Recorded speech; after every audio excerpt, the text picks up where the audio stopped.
Muchas gracias, Manuel, bienvenido, como siempre es un gusto contar contigo. Gracias, Jimena, para mí es un grato placer y honor compartir contigo. Estoy a tus órdenes. Muchas gracias. Oye, el gobierno boliviano impulsa este proyecto de aprovechamiento de los recursos evaporíticos en el Salar de Uyuni hace 10 años. Hace 10 años. Ya es necesario que se haga una evaluación de los éxitos y fracasos, porque 10 años no es poco, es toda una década de lo que estaba pensado y planificado hacer, ¿no? Sí, y justamente el 2008 se inicia como la piedra fundamental, la inauguración, creo que en abril, el presidente va al Salar de Uyuni y se establece un proyecto en base a una estrategia de industrialización o estrategia de aprovechamiento de los recursos evaporíticos del Salar de Uyuni, ¿no? Esta estrategia finalmente no se conoce ningún documento con ese nombre, pero hay algunas comunicaciones oficiales a lo largo de los primeros años que dilucidan, digamos, la estrategia boliviana más o menos en el siguiente sentido, ¿no? Que va a ser una primera fase, primero la primera experimental y la industrial van a ser, digamos, 100% estatales. Y la tercera fase, que sería como el valor agregado a las sales, que es la fabricación de los materiales catódicos, ¿no? La batería de litio, daría una oportunidad o opción a que el Estado boliviano haga una asociación, ¿no? Con un socio. Entonces, hasta ahí es la fase, digamos, de propuesta del proyecto, ¿no? Eso es lo que conocemos. Entonces, claro, 10 años han pasado y vale la pena establecer esfuerzos, tal vez desde la sociedad civil organizada, desde las instituciones que vienen siguiendo, ¿no? Claro, y no solo multisectorial, sino también interdisciplinario, ¿no? Porque requiere más capacidades, ¿no? De distintos ámbitos, hacer una evaluación integral del proyecto, ¿no? Y eso es lo que realmente no se ha hecho, y no esperamos que el gobierno haga una autoevaluación necesariamente. Podría hacerlo, yo creo que sería sano, pero también se necesitan opciones de instituciones, ¿no? Que están haciendo seguimiento de este tema o de este tipo de proyectos, hacer una evaluación integral, y eso es lo que todavía no se ha hecho, ¿no?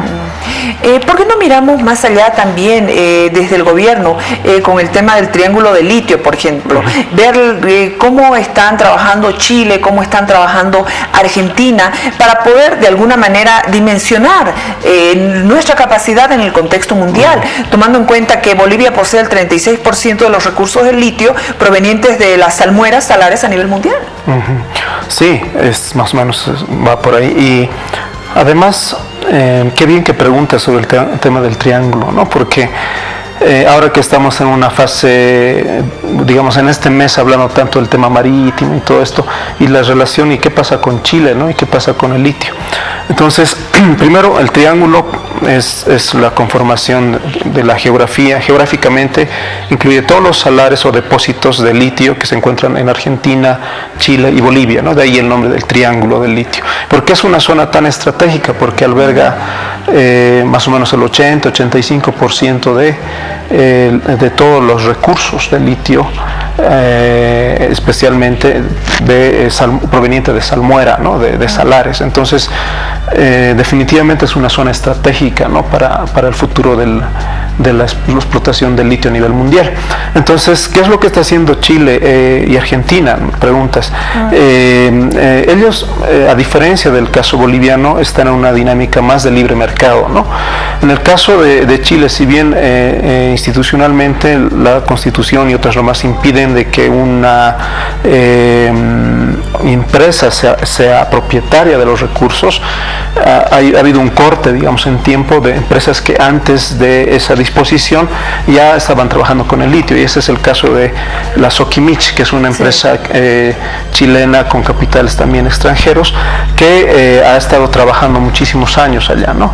Entonces, lo más importante que habría que comentar de Chile, para hacerlo concreto o más resumido, es de que Sokimich ha establecido un nuevo acuerdo con el gobierno chileno para ampliar la cuota de producción de litio hasta el año 2030. en un escenario o en un contexto muy polémico, porque Soquimich, el principal capital proviene o estaba manejado por el yerno de Pinochet, ¿no? Entonces, lo cual ha sido, además se ha sumado a un escándalo, no solo político, en el caso de Soquimich, de llevar dinero de manera totalmente ilegal, irregular, para captar la ayuda o la afiliación de políticos en Chile, sino también un caso de escándalo ambiental, ¿no? Sí. Entonces, esos dos hacen de que este acuerdo que ha llegado Soquimich después de una larga negociación hayan sido, digamos, muy polémico, si no ha sido de todo aceptado, ¿no? Pero el hecho es de que las instituciones chilenas, es decir, el Estado chileno o el gobierno en este caso chileno, y lo cual no va a cambiar con el caso del ingreso de Piñera, ha establecido ya de que esta empresa, a pesar de que se ha negociado que se aleje definitivamente de la parte directiva corporativa, el yerno de Pinochet, pero la empresa va a continuar trabajando en Chile a pesar de eso, ¿no? Entonces, en este momento en Chile están en grupos, digamos, de las universidades o del Partido Comunista y otros partidos están un poco haciendo el intento de protestar, no solo protestar, sino luchar para que el litio finalmente no se quede en manos del litio chileno, no se quede en manos de esta empresa transnacional, sino que vuelva, digamos, en esta ola, parece que de nacionalizadora, tal vez estatizadora, trate de integrarse al Chile, ¿no?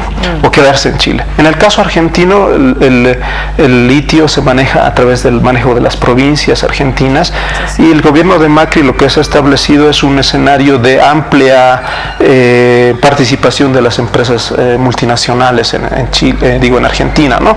Entonces tenemos más o menos 45 proyectos de inversión en distintas fases, ¿no? Desde los que ya están operando hasta los que están haciendo estudios exploratorios en más o menos 4 o 5 provincias en Argentina. Se está trabajando ampliamente, ¿no?, el tema del litio. Entonces, la perspectiva de Argentina es que va a ser un productor muy representativo, probablemente sea entre el primero y segundo productor mundial de sales de litio a nivel mundial, ¿no? Entonces, ¿a qué viene el comentario que hago de estos dos? Lo claro, que me preguntas, en función, ¿no?, de Chile, Argentina, porque el triángulo de litio, ¿cuáles son nuestras expectativas? Al final lo que estamos manejando es una estrategia diferente, ¿no? En el caso del Estado, el gobierno boliviano, el gobierno de Evo Morales, lo que ha decidido es, como te decía, es generar un proyecto 100% estatal, por un lado, y por otro lado, en esta nueva dinámica reciente, digamos, se abre la posibilidad de que se haga incluir la participación de socios extranjeros, pero que además que la cadena de valor, ¿qué es la cadena de valor del litio? Que es la producción de sales primero, luego de materiales catódicos, y en tercer lugar la batería de litio, ¿no? A escala industrial. En una escala industrial. Entonces, esa cadena de valor, en el caso del proyecto boliviano, al menos este proyecto en el discurso político, ¿no?, porque no hay nada escrito, digamos, en el discurso de los políticos bolivianos, esta cadena de valor se está negociando de que se pueda implementar en territorio boliviano, es decir, que definitivamente en el Salar o en Potosí, finalmente, estas plantas de industrialización se puedan viabilizar, y además con una cuota de participación accionaria del 51% para Bolivia y máximo del 49% para el posible socio extranjero, ¿no? Que puede ser un consorcio, ¿no?, alemán, chino, español, bueno, en esa dinámica. Recién hay el interés de Alemania, ¿no?, de invertir, creo, $350 millones para la última fase de industrialización del litio con fabricación de baterías para autos. Es lo último que se conoce. Bueno, entre las empresas interesadas, la mayoría son chinas, ¿no? Bueno, en realidad no hay una información clara. Yo creo que precisamente ese es el problema en el caso boliviano, que lleva a una creciente especulación sobre lo que está haciendo Bolivia, no solamente en la prensa nacional, sino internacional.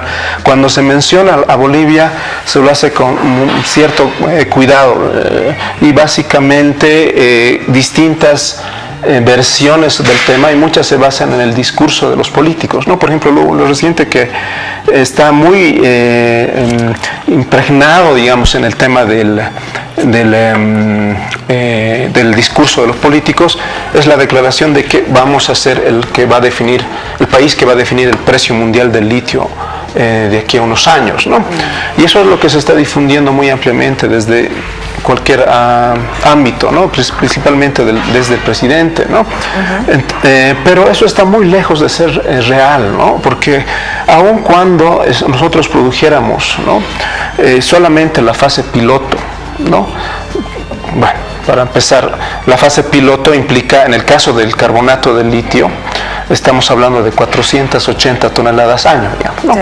Pero ¿qué es lo que se ha producido actualmente por año? Se ha llegado máximo a unas 80 toneladas aproximadamente, ¿no?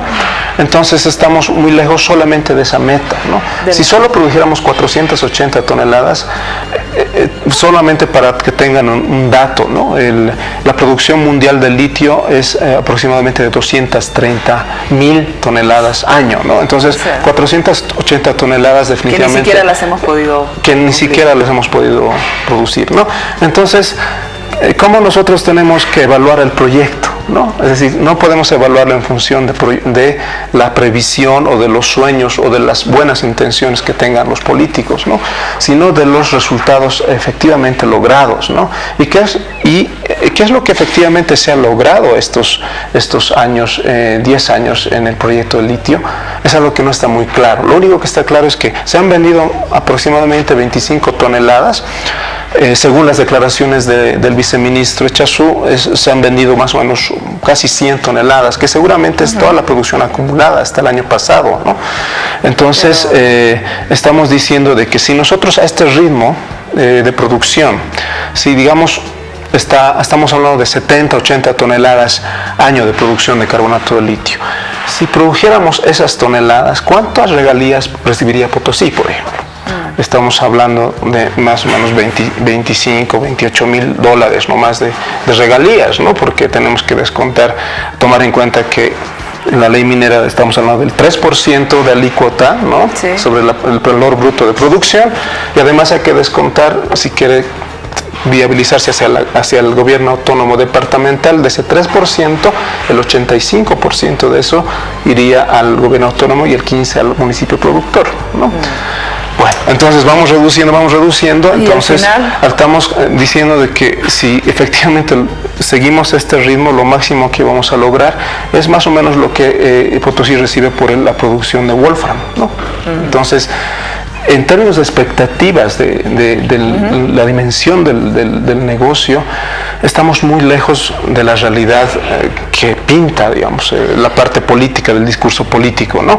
Entonces, entonces, yo estoy muy preocupado porque hay por lo menos 10 puntos críticos que habría que conversar. Yo creo que tal vez no ahora, pero sí en las próximas veces que nos veamos, que vale la pena tomar en cuenta para evaluar este proyecto, ¿no? Uno de estos es precisamente esto de que te menciono, de que no hay un informe de la fase piloto, ¿no? Es decir, estamos hablando de cuáles son los resultados de la fase piloto. Finalmente tenemos una tecnología boliviana. Hemos realmente logrado escalar esa tecnología a nivel industrial, funciona esa tecnología, porque si no la tenemos, los grados de libertad para negociar con un consorcio internacional se reducen al mínimo. Solamente estamos hablando de que tenemos cierta infraestructura consolidada, evidentemente estamos hablando de 35 kilómetros cuadrados de piscinas de evaporación, que es enorme. Estamos hablando de 450 millones de inversión que vienen de las reservas internacionales netas, ¿no? Entonces, pero al margen de eso tenemos los recursos que no han sido cuantificados como reservas todavía, ¿no? O sea, pero si no tenemos la tecnología, entonces los grados de libertad se reducen a eso, ¿no? A lo mínimo, ¿no? A lo mínimo, ¿no? En estos 10 años, cuando el gobierno boliviano decide impulsar el proyecto de aprovechamiento de recursos evaporíticos en el Salar de Uyuni, podríamos decir que estamos más cerca de la incertidumbre, porque no hay información oficial, no hay cifras claras, y al final la expectativa, como dice Manuel Olivera Andrade, está tan reducida que todavía tenemos mucho para seguir conversando. Gracias, Manuel, por acompañarnos. A ti, Jimena, y solamente quería invitar al análisis de este tema, tratar de hacerlo desde el ámbito de los resultados reales del proyecto, más que desde el discurso político. No debemos deslegitimar las intenciones de los políticos de generar una cadena de valor en el salar, generar plantas de industrialización, grandes inversiones en el salar, o los intentos de generar un personal calificado, ¿no? Pero definitivamente los resultados todavía no alcanzan para tener un balance positivo de este proyecto, aún después de 10 años, ¿no? Muchísimas gracias, Manuel Olivera Andrade, acompañándonos en este tema, expectativa e incertidumbre sobre el litio después de una década. Vámonos a la pausa, por favor. Enseguida tendremos para conversar sobre el movimiento cívico. ¿Qué es lo que está pasando en el Departamento de La Paz? Enseguida regresamos para conversar de este tema, los desafíos que encierran un comité cívico, la unidad, construir una filosofía cívica regional.